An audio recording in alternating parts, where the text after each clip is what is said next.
শীতকালে এই রেসিপিটি না খেলে শীতকাল কিন্তু অসম্পূর্ণ থেকে যায়। শীতের সবজি দিয়ে নামমাত্র মশলায় এই দারুণ স্বাদের রুটির তরকারিটি আজ আমি শেয়ার করব। নমস্কার বন্ধুরা, সুনিতার হেসেলে সবাইকে স্বাগত। আমার আজকের রেসিপি শীতের সবজি দিয়ে রুটির তরকারি। খুব অল্প সময়ের মধ্যে কিন্তু এটি তৈরি করে নেওয়া যায়। চলুন তাহলে রেসিপিটি শুরু করা যাক।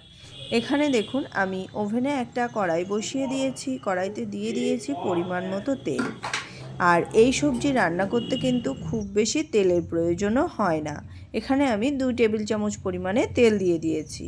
তেলের মধ্যে ফোড়ন হিসাবে দিয়ে দিয়েছি শুকনো লঙ্কা, তেজপাতা আর 5 ফোড়ন। খুব ভালো করে মশলাটাকে কিন্তু ভেজে নেব। ফোড়নটা দিয়ে যখন সুন্দর গন্ধ বেরোতে শুরু করবে তখনই আমি এর মধ্যে টুকরো করে রাখা গাজরটাকে প্রথমেই দিয়ে দেব। গাজরটাকে একটু হালকা হাতে নাড়াচাড়া করে নেব। দেখুন গাজর কিন্তু এখানে প্রায় 3 থেকে 4 মিনিট মতো আমি ভেজে নিয়েছি। এবার ডুমো করে কেটে রাখা আলুগুলোকেও দিয়ে দেব। আলু আর গাজরটাকে প্রথমেই হালকা একটু ভেজে নেব, কেননা আলু গাজর ভাজতে কিন্তু বেশ কিছুটা সময় লাগে।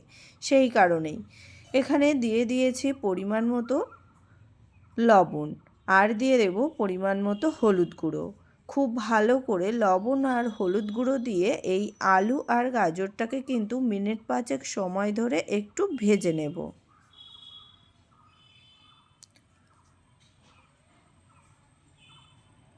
আলু গাজর কিন্তু মিনিট 5 সময় ধরে ভেজে নিয়েছি।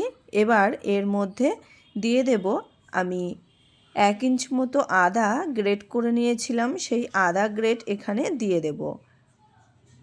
খুব ভালো করে আদাটাকেও কিন্তু একটু ভেজে নেব। এবার আদাটা ভাজা হয়ে গেলে এর মধ্যে দিয়ে দেব বেশ কিছুটা কড়াইশুঁটি বা মটরশুঁটি আর দিয়ে দেব কেটে রাখা কুমড়ো। এখানে আমি অল্প একটু কুমড়োকে ছোট টুকরো করে কেটে নিয়েছি, সেই কুমড়োর টুকরোগুলোও কিন্তু দিয়ে দিয়েছি। খুব ভালো করে সমস্ত কিছু কিন্তু মিশিয়ে নিয়েছি। মিশিয়ে নিয়ে এখানে আমি ঢাকা দিয়ে রাখবো একদম লো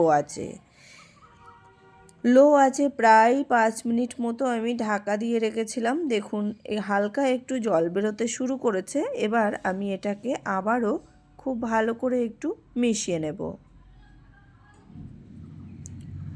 খুব ভালো করে কিন্তু মিশিয়ে নিয়েছি। এবার এর মধ্যে দিয়ে দেব স্বাদ অনুযায়ী একটু মিষ্টি দেওয়ার পরে আবারও কিন্তু খুব ভালো করে মিশিয়ে নেব। আর মিষ্টি দিয়ে দিলে এই টাইমে তখন সবজিটা কিন্তু খুব তাড়াতাড়ি সেদ্ধ হয়ে যায়। মিষ্টি দেওয়ার পরে হালকা হাতে আবারও একটু নাড়াচাড়া করে নিয়েছি। এবার এর মধ্যে দিয়ে দেব পরিমাণ মতো একটু জল। খুব বেশি জল কিন্তু এখানে ব্যবহার করিনি। ছোট একটা কাপের 1 কাপের মতো এখানে আমি জল ব্যবহার করেছি। আর জলটা আমি গরমই ব্যবহার করেছি। খুব ভালো করে জল দেওয়ার পরে মিশিয়ে নিয়ে এখানে ঢাকা দিয়ে রেখে দেব প্রায় 10 মিনিটের জন্য। সবজিগুলো সুসিদ্ধ হওয়া পর্যন্ত আমি ঢাকা দিয়ে রেখে দিয়েছিলাম। সবজি এখানে খুব ভালো করেই সেদ্ধ হয়ে গেছে। দেখুন আলু, কুমড়ো, গাজর কিন্তু খুব ভালো করেই সেদ্ধ হয়ে গেছে। এবার এখানে বেশ কিছুটা আমি কাঁচা লঙ্কা হাত দিয়ে একটু ফাটিয়ে দিয়ে দেব। যদি আপনারা বেশি ঝাল খেতে পছন্দ করেন ঝালটা কিন্তু আগেই ব্যবহার করতে পারেন।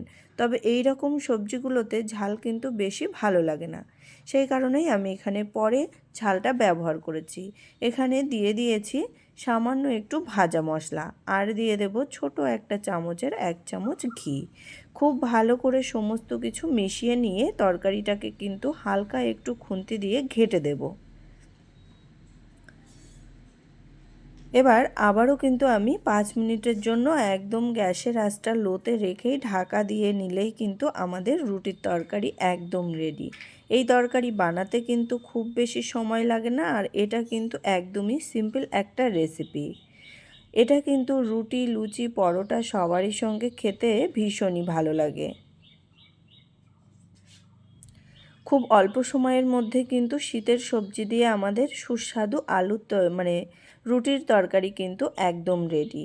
তাহলে বন্ধুরা আমার এই রুটির তরকারির রেসিপি আপনাদের কেমন লাগলো অবশ্যই কিন্তু কমেন্ট করে জানাবেন।